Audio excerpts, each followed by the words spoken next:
Dear students, आज हम बात करेंगे जीव जगत के वर्गीकरण के बारे में। वर्गीकरण क्या है, पांच जगत वर्गीकरण क्या है, द्विजगत वर्गीकरण क्या है, समूहीकरण क्या होता है, मुनेरा, प्रोटिस्टा, कवक, पादप, जंतु जगत क्या है, इन सब की बात करेंगे। इनमें डिफरेंस को समझेंगे, तो वीडियो को पूरा देखिए। सबसे पहले समझते हैं कि वर्गीकरण क्या है। तो दोस्तों, पूरी दुनिया में लाखों प्रकार के जीव उपस्थित हैं, लाखों प्रकार के जीवों की खोज हो चुकी है। अब प्रॉब्लम यह है कि हम इनका अध्ययन कैसे करें, इनके बारे में कैसे जानें। तो इसके लिए हम वर्गीकरण का सहारा लेते हैं, यानी कि वर्गीकरण से जीवों के बारे में समझना, उनके लक्षणों को जानना, अध्ययन करना बहुत ही आसान हो जाता है। दोस्तों, जीव विज्ञान की वह शाखा जिसके अंतर्गत हम नए जीवों को ढूंढना, पहचानना, उनका नामकरण करके उनके गुणों का अध्ययन करना, वर्गीकरण करना, इन सब का अध्ययन करते हैं, वर्गीकी या टैक्सोनॉमी कहलाता है। वर्गीकरण के कई फायदे हैं, जैसे इससे जीवों को पहचानना आसान हो जाता है, उनका अध्ययन करना आसान हो जाता है, उनका नामकरण, उनके पारस्परिक संबंधों का अध्ययन किया जा सकता है, जीवों के विकास क्रम को समझने में मदद मिलती है, जीवन की उत्पत्ति, विलुप्ति आदि की जानकारी मिलती है। यानी कि वर्गीकरण का अर्थ है जीवों को ढूंढना, पहचानना, उनके लक्षणों के आधार पर उचित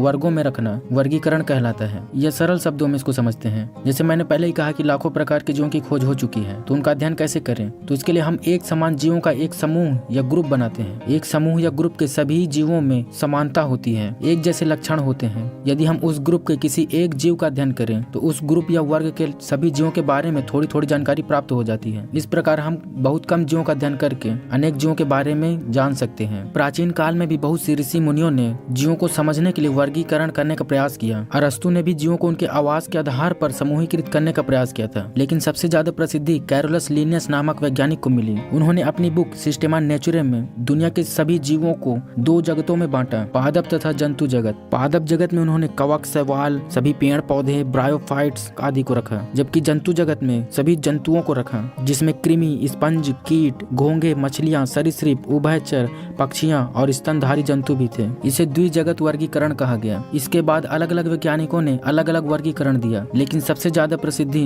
पांच जगत वर्गीकरण को मिली, जिसे आर.एच. व्हिटेकर ने दिया। इसमें उन्होंने पूरे दुनिया के जीवों को पांच जगतों में बांटा: मुनेरा, प्रोटिस्टा, कवक, जंतु और पादप जगत। मुनेरा जगत में उन्होंने सभी प्रकार के जीवाणुओं को रखा, जबकि प्रोटिस्टा में ऐसे एक कोश के जीव जो यूकैरियोटिक कोशिका वाले थे, जबकि कवक जगत में मृतोपजीवी और परजीवी कवकों को रखा। पादप में पेड़ पौधे, शैवाल और जंतु जगत में सभी जंतुओं को रखा। चलिए इन पांचों जगत को समझने का प्रयास करते हैं। कौन कौन से पांच जगत हैं? तो पहला जगत है मुनेरा जगत। इसके अंतर्गत ऐसे जीव आते हैं, इसमें ऐसे जीव आते हैं जो एक कोशिकीय होते हैं, यानी कि एक ही कोशिका से बने होते हैं, अत्यंत सूक्ष्म जीव। इस जगत के जीव स्वपोषी यानी अपना भोजन खुद बना सकते हैं, या फिर विषमपोषी यानी दूसरों पर निर्भर हो सकते हैं। इनमें प्रोकैरियोटिक कोशिका वाले यानी कम विकसित कोशिका वाले जीव आते हैं, जैसे जीवाणु, बैक्टीरिया या साइनो जीवाणु, नीले हरे शैवाल। दूसरा है प्रोटिस्टा जगत। इसमें ऐसे जीवों को रखा जाता है जो एक कोशिकीय होते हैं, लेकिन ये प्रोकैरियोटिक नहीं होते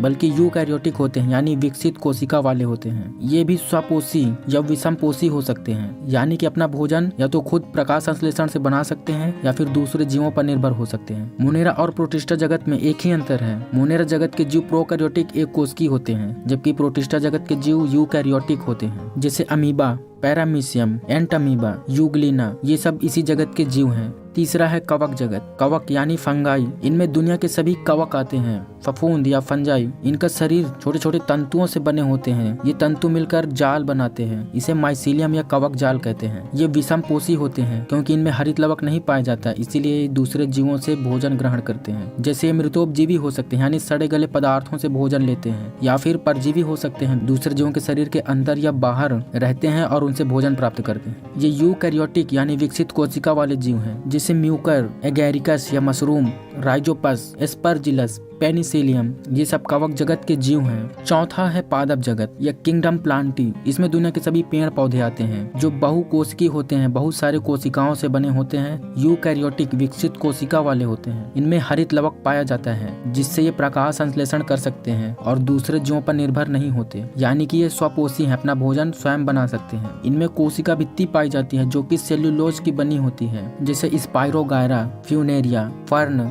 साइकस, नीम, आम, जामुन, नारियल, नागफनी और सभी पेड़ पौधे इसी के अंतर्गत आते हैं। पांचवा है जंतु जगत, किंगडम एनिमेलिया। जंतु जगत में सभी जानवर आते हैं। दुनिया के जितने भी एनिमल्स आप जानते हैं वे सभी जंतु जगत के जीव हैं। इस जगत के जीव बहुकोशिकीय होते हैं, बहुत सारे कोशिकाओं से बने होते हैं। यूकैरियोटिक यानी विकसित कोशिका वाले होते हैं। ये विषम पोषी होते हैं, यानी कि अपना भोजन स्वयं नहीं बनाते बल्कि दूसरे जीवों को मार के खाते हैं, दूसरे जीवों पर भोजन के लिए निर्भर होते हैं। इनके कोशिकाओं के चारों ओर कोशिका भित्ति नहीं होती, यानी कि इनकी त्वचा लचीली होती है। इनमें हरित लवक भी नहीं पाया जाता। ये प्रचलन भी कर सकते हैं, यानी कि एक जगह से दूसरी जगह गति कर सकते हैं, जैसे हाथी, तोता, कृमि, जोंक, मछली, घोंघा, सीपी, मनुष्य, सांप, मेंढक, चमगादड़ इत्यादि। अब आपको समझ आ गया होगा कि 5 जगत वर्गीकरण क्या है और कौन कौन से 5 जगत हैं। अब हम जानते हैं कि नामकरण क्या होता है, नामकरण की आवश्यकता क्यों पड़ती है, ये जीवों का वैज्ञानिक नाम क्यों रखते हैं। किसी भी वस्तु या जीव का विभिन्न क्षेत्रों में या विभिन्न स्थानों में अलग अलग नाम से जाना जाता है। जैसे आलू को तमिल में उरु लैंकी लैंक हंगू कहते हैं, मराठी में बटाटा, हिंदी में आलू और अंग्रेजी में पोटैटो। तो ऐसे में एक ही वस्तु के इतने सारे नाम होने पर पहचानने में, उसके बारे में रिसर्च करने में असुविधा होती है, प्रॉब्लम होती है। संसार में जितनी भी भाषाएं हैं उतने ही इनके नाम होंगे। ऐसे में वैज्ञानिकों को किसी चीज को जानना समझना बहुत मुश्किल हो जाएगा, इसलिए वैज्ञानिक नाम रखा जाता है। वैज्ञानिक नाम रखने का सबसे प्रसिद्ध तरीका है द्विनामकरण पद्धति। इसे भी कैरोलस लिनियस ने ही दिया था। द्विनामकरण के नाम से ही समझ आता है कि जीव का नाम 2 शब्दों में रखा जाता है। पहला शब्द उसका वंश होता है जबकि दूसरा जाति। इस पद्धति में जीव के वंश के नाम का पहला अक्षर अंग्रेजी के बड़े अक्षर से तथा अन्य अक्षर छोटे लिखे जाते हैं। वंश एवं जाति के नाम को तिरछे लिखा जाता है या फिर उसके नाम को अंडरलाइन किया जाता है। वैज्ञानिक नाम होने से एक ही नाम से पूरी दुनिया में सभी वैज्ञानिक उस जीव को पहचान सकते हैं, उसे जान सकते हैं। इससे उनके बारे में रिसर्च करना, अध्ययन करना आसान हो जाता है। जंतुओं को वैज्ञानिक नाम रखा जाता है जबकि पौधों का वनस्पतिक नाम रखा जाता है। जैसे कुछ जीवों के वैज्ञानिक नाम इस प्रकार हैं: मेंढक का राना टिग्रिना, शेर का पैंथेरा लियो, मनुष्य का होमो सेपियंस। इसी प्रकार पौधों में वनस्पतिक नाम इस प्रकार है: आम का मैंगीफेरा इंडिका, धान का ओराइजा सटाइवा, गुलाब का रोजा इंडिका आदि। शेर, बाघ, तेंदुआ ये एक ही वंश के जंतु हैं, यानी कि इनका वंश पैंथेरा है जबकि इनकी जाति अलग अलग है। इस प्रकार हम यदि एक वंश या एक वर्ग के जीवों का अध्ययन करें तो उस वंश के बाकी जंतुओं के बारे में या बाकी जीवों के बारे में भी हमें बहुत कुछ पता चल जाता है। इसलिए वर्गीकरण किया जाता है, वर्गीकरण करना आवश्यक है। आई होप आपको इस वीडियो से बहुत कुछ समझ में आया होगा। वर्गीकरण और 5 जगत के बारे में आपको बेसिक नॉलेज हो गई होगी। अगर आप इनको डीपली या एडवांस तरीके से पढ़ना चाहते हैं तो कमेंट में जरूर बताएं और चैनल को सब्सक्राइब करना ना भूलें। वीडियो को देखने के लिए आपका बहुत बहुत धन्यवाद।